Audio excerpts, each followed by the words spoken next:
Welcome to Vidya talks channel. இன்றைக்கி எதை பற்றி பார்க்க போகிறோம், சில ரீசன்ட் கான்செப்ட்ஸை பற்றி தான் பார்க்க போகிறோம். அதில் பார்த்தீங்கன்னா ரீசெண்டாக என்னாச்சு, ஒரு ஆக்ட்ரஸ்ஸு அவங்க வந்து சொல்லியிருந்தாங்க, சால்ட்டை வந்து வெயிலில் வச்சு எடுத்தோன்னா நமக்கு வந்து விட்டமின் டி வந்து அதிகமாக உடம்புல கிடைக்கும் அப்படிங்கிற மாதிரி அவங்களுக்கு ஒரு சித்தா டாக்டர் சொன்னதாகவும், அந்த சித்தா டாக்டர் சொன்னதை வந்து அவங்க சும்மா சொல்லியிருந்தாங்க. ஸோ அதுக்கு வந்து ஒரு ஃபிட்னஸ் கோச் அவங்க வந்து என்ன பண்ணியிருந்தாங்க அப்படின்னா, அதெல்லாம் இல்லை, விட்டமின் டிங்கிறது உடம்புல தான் வந்து ஜென்ரேட் ஆகும், உடம்புல உருவாகக்கூடியது தான், சன்லைட்டில் இருக்கக்கூடிய யூவி ரேஸ்னால ஸ்கின்ல தான் வந்து அது உருவாகும் அப்படிங்கிற மாதிரி பண்ணியிருந்தாங்க. இப்போ நம்ம என்ன பண்ண போகிறோம் அப்படின்னா, இப்போ அதுதான் வந்து ஜென்ரலி அக்செப்டட் கான்செப்ட், நம்ம அது இல்லைன்னுலாம் சொல்ல போகிறது இல்லை. ஸோ இப்போ வந்து அதை நம்ம பொய்ன்னு சொல்லணும்னா எப்படி சொல்லலாம் அப்படிங்கிறதுக்கான தியரியை ப்ரப்போஸ் பண்ண போகிறோம். ஏன் இந்த தியரியை ப்ரப்போஸ் பண்ணணும் அப்படின்னா, எப்போவுமே நம்ம ஊர் மக்கள் வந்து ஒன் சைடடாக தான் திங்க் பண்ணுறாங்க. நீங்கள் எப்போவுமே வந்து யாராவது மாடர்ன் சயின்ஸுங்கிற பேரில் எது சொன்னாலும் புக்கில் அதான்ப்பா கொடுத்துருக்கோம், நீங்களும் போய் நெட்டில் தேடினீங்கன்னா அதான் இருக்கும். ஸோ அதை உடனே அதுதான் வந்து கரெக்டு, மீதி இவங்க சொல்கிறதெல்லாம் பொய்ன்னு சொல்லிடுவாங்க உடனே.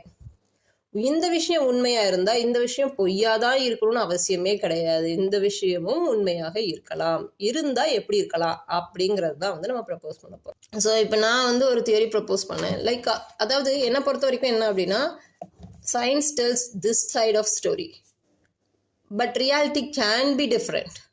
நமக்கு இந்த சைடு மட்டுமே காட்டப்படுது, வேற இந்த பக்கம் இப்படியோ இருக்கலாம் அப்படிங்கிறத நம்ம யோசிக்கிறதே கிடையாது எப்போவுமே. இப்போ வந்து என்ன சொல்லிட்டாங்க, சால்ட் வந்து NaCl சால்ட் எடுத்துக்கிறாங்க, காமன் சால்ட்டு, லைட்டை வந்து அப்சார்ப் பண்ணாது.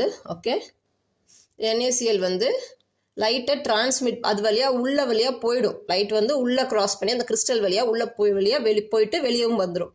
யூவி லைட்டு தான் வந்து என்ன பண்ணோம் அப்படின்னா, கொலஸ்ட்ராலோட ரியாக்ட் ஆகி நமக்கு வந்து விட்டமின் D3 கிடைக்குது.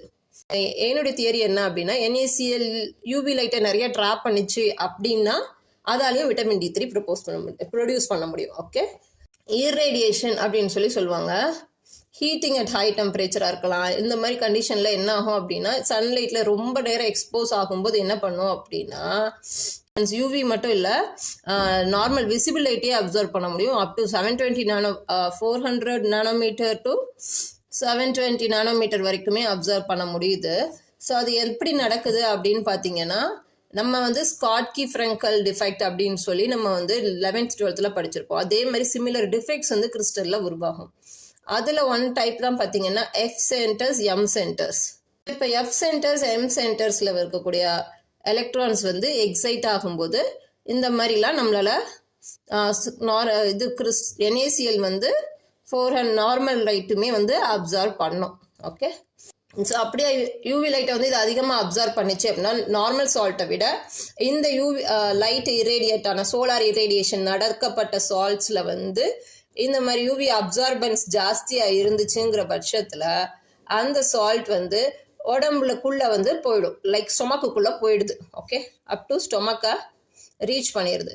சரி, நமக்கு வந்து விட்டமின் D3 ஸ்கின் மட்டும்தான் ப்ரொடியூஸ் பண்ணணும்னு அவசியம் இல்லை, இஸ் த பிரைமரி ப்ரொடியூசர். நிறைய வந்து அதுதான் ப்ரொடியூஸ் பண்ணு, primary and large amount of producer. So நம்மளுடைய கிட்னி, நம்மளோட லிவர், இதுவுமே வந்து லிவரால் கூட விட்டமின் D3 வந்து இது பண்ணி சிந்தசிஸ் பண்ண முடியும். This is my theory. இன்னமும் வேறு உங்களுக்கு எந்த விஷயம் தெரியணும் அப்படின்னா அதை கமெண்ட்டில் சொல்லுங்கள், அது சம்மந்தமாக நாங்கள் வீடியோ மேக் பண்ணுறோம். தேங்க்யூ.